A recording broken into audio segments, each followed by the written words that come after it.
Good afternoon, Vice President Inday Sara Duterte. Vice President Inday, the palace has said your time as DepEd Secretary was a complete failure. This stems from your statement that the country remains at a paper and pencil in comparison to other educational system of other countries which are modernized. What is your response to that, ma'am? Oh, thank you, Alvin and Tourism, for this opportunity to speak, and explain my side. Unang-una, masabi ko yon na we are still, we are actually behind sa education system natin compared to more developed countries around the world. And that is true. That is an observation. That is a fact of the Philippines. And I have all the right to say kung ano yung katotohanan ng bansa natin. That is covered by the freedom of speech and expression natin. So, dapat siguro walang magalit. Kasi yun naman yung katotohanan ng bansa natin eh. Saan ba tayo magsisimula mag-isip ng mga solusyon kung hindi natin tanggapin na mayroong problema yung bayan? Pangalawa, hindi ko maintindihan saan nanggagaling yung total failure ako as a Department of Education Secretary. Kasi iba yung actions ni BBM noong ako ay nag-tender ng resignation. Kung maalala ninyo, that was June 19, 2024. It was a Wednesday. Matagal ko na pinag-isipan yung pag-resign. Inisip ko na kapag mag-resign ako, habang nasa administration ako, inaatake ako. Pag nag-resign ako, dodoble yung atake sa akin. Posibleng mag-file ng impeachment case sa akin dahil September 2023 pa lang pinag-uusapan na yon. So, matagal ko na hawak-hawak yung resignation letter na yun. Matagal akong pabalik-balik sa Malacanang, pero hindi ko talaga pa naibigay. Pero nung June 19, 2024, dun ko na isip na yun ang pinakatamang panahon na ibigay ko na yung irrevocable resignation ko. Kasi merong meeting sa Malacanang about opening of classes na hindi naman dapat na umaabot sa level ng Pangulo, pero meeting ko para sa kung kailan magbubukas ang klase. So after nung meeting, mag-request ako kay President Marcos if I can have a few minutes of his time. Meron lang ako ibigay sa kanya na sulat. So ang ginawa niya, sinabi niya, so ano kasi yon? Meron silang reception area, tapos papasok ka sa isang room. Doon sa room, doon ginagawa yung meetings nila. Merong conference table. Tapos pinapasok niya ako sa isa pang room doon sa loob. Nagmukha siyang office na may table, may office table, may lounge, merong living room. Doon niya ako dinala. Meron pa isang conference table. So, tinanong pa nga niya ako hindi ka pa nakapasok dito? Sabi ko, hindi.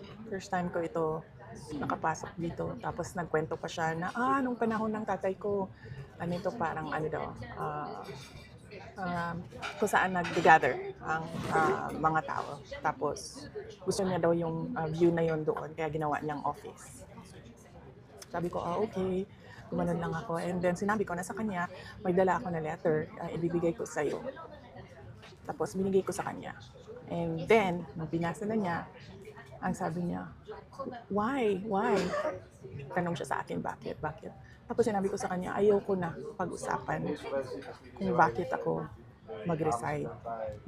Para sa akin ba, kailangan pa ba itanong yun? Hindi mo ba nakikita kung ano yung ginagawa ninyo sa akin? O parang, hindi naman ako masokista na aatakihin ninyo ako nang aatakihin habang nagtatrabaho ako para sa inyo, and to think na the Department of Education was the department that was delivering results sa administration. So hindi na ako sabi ko ayokong pag-usapan. And then sabi niya, he tried to ask me to stay. Tapos sabi ko, ayoko na. And then, ang sunod niyang ginawa, inofera niya ako, may gusto ka ba na posisyon? Sabi ko, wala akong gustong posisyon. Tapos ang sunod niyang sinabi sa akin, pwede ka bang tumulong sa midterm elections para sa mga senators?